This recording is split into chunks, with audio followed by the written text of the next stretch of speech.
Welcome back to Lie Detector, everybody. The abominable snowman, the Loch Ness monster. I mean, a rogues gallery of scary creatures, but none compares to the legendary Bigfoot. Now, I don't know about you, but every time I see those creepy pictures of that Bigfoot walking across a grassy meadow, it always sends shivers up my back. Our next guest says he can ease our anxiety by eliminating at least one name from the Monster Hall of Fame. Why, you ask? Because he says he's Bigfoot.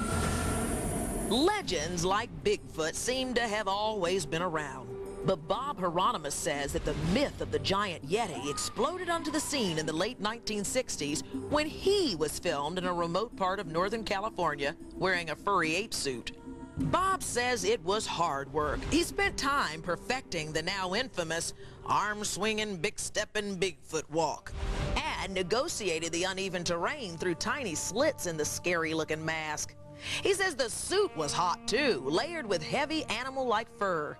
Bob nearly fainted from the heat of the day.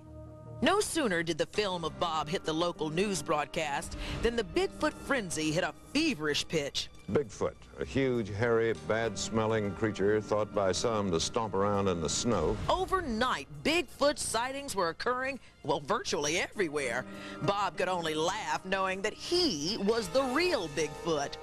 Bob's finally going public, even though he knows that some folks still want to believe in the legend.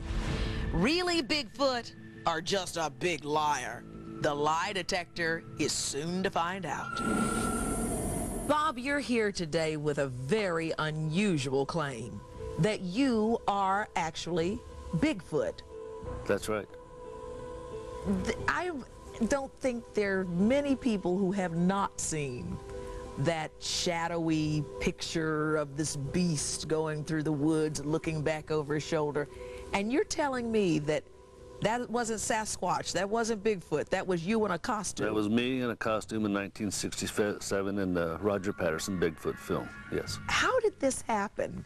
Well, I ran around with Roger for a while, and he figured that he would make a suit or have a suit made, have somebody wear it, they would take a film of it and prove to the world that, you know, there was a real Bigfoot. Well, I was a big, stout guy, you know, back then, and that's who they needed. They needed somebody they could trust, and they asked me if I would do it for $1,000. $1,000 is a lot of money. A lot of money then. Yeah. So heck yeah, as long as it's illegal, I'll do it, you know. That's right. Because it's not against the law to run around the woods with a suit on, you know, so I agreed to do it. So I met Roger up at his house. He lived about 15 miles above us up there.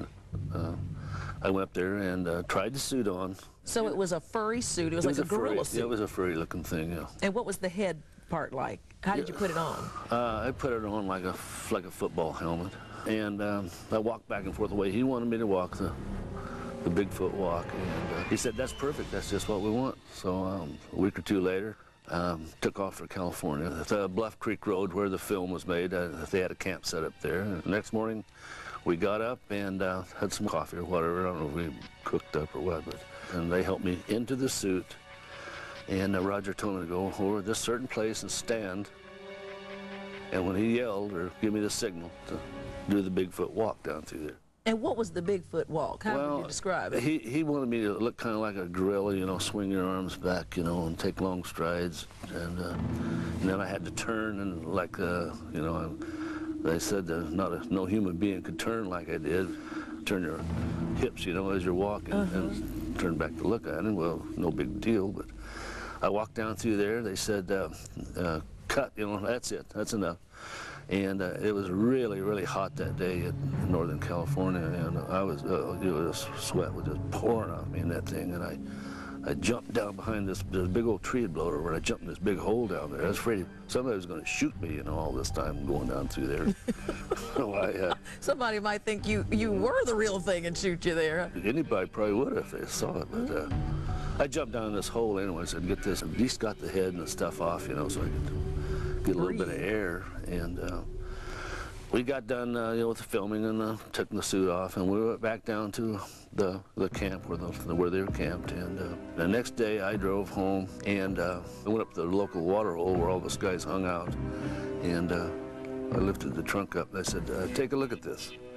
I didn't tell them what it was. I said, just look at this and do not forget what this looks like.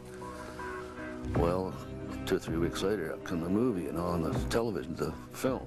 I said, aha, that's what you were doing, you know.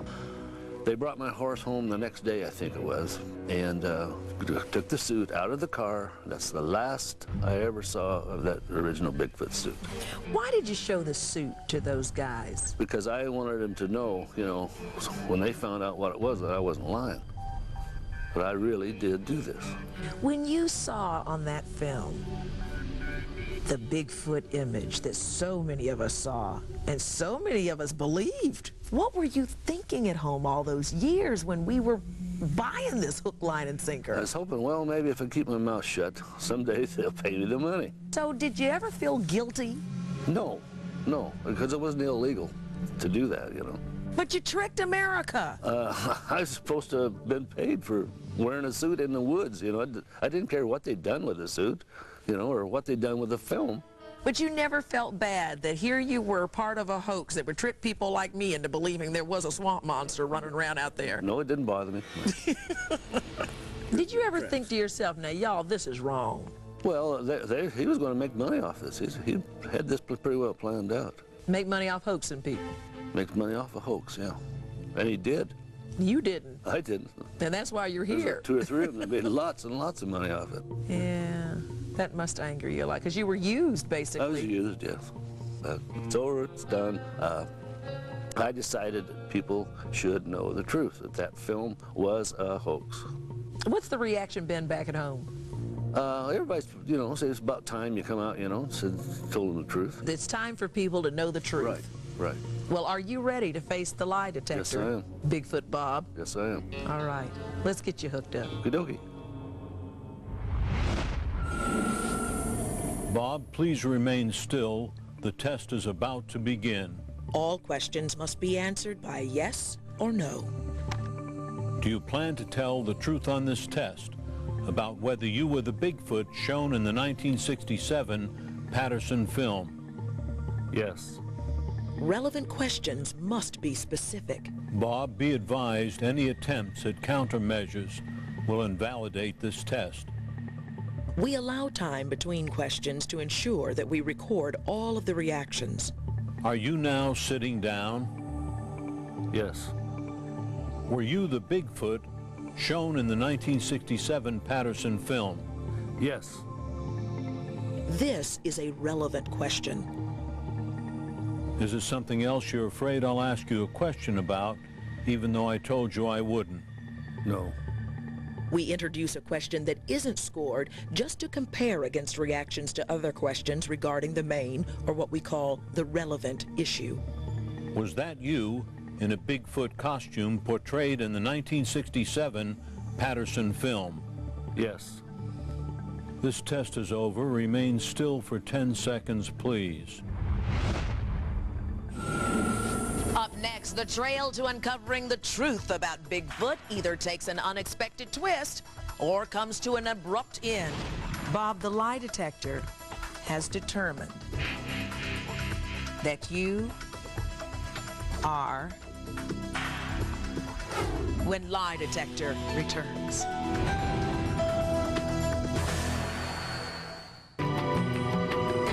Welcome back to Lie Detector, everybody.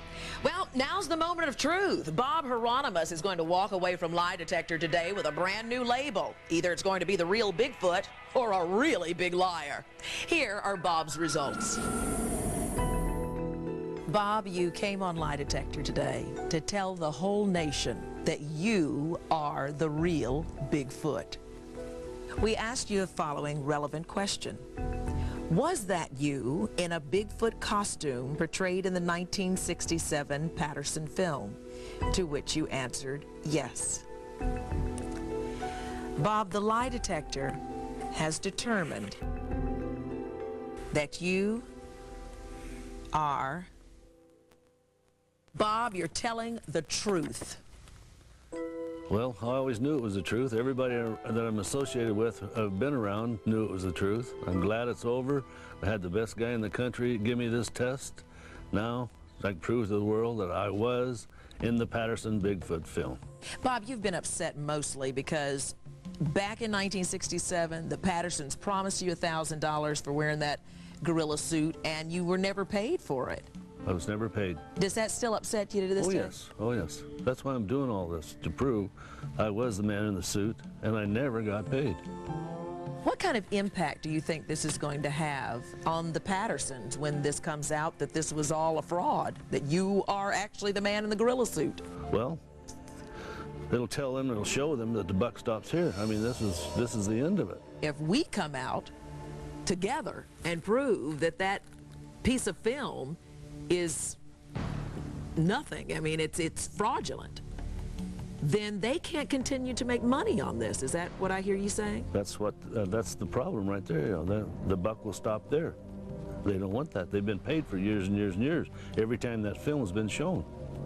Well, they told us we couldn't have it unless we paid $10,000. I figured. And then they told us even if we paid the $10,000, we couldn't have it because we're talking to you. That's right. They're afraid of me. So what do you say to them today? Well, the truth's out. They've known it. The whole family's been, has known it for years. Do you think they're going to forget Bigfoot now? No. They won't be forgotten for a while. The truth lives, and Bigfoot's myth does too. It will still be around. Thank God it's over with. Yes, you're vindicated. You've right. proved it today. That's right. Okay, thank you. Thank you. Well, there you have it. Thanks to the lie detector, another myth just bit the dust. And we want to thank Bob for finally putting that story to rest. Who knows, maybe we'll be heading to Scotland real soon to give that old Loch Ness monster a run for her money. If you or somebody you know has a great story to tell for the lie detector, why not get hooked up? You can call us at 1-866-4-POLYGRAPH. Now, you can also visit us online at liedetector.tv. I'm Rolanda Watts, and on behalf of Dr. Ed Gelb, join us next time on Lie Detector and our search for the truth.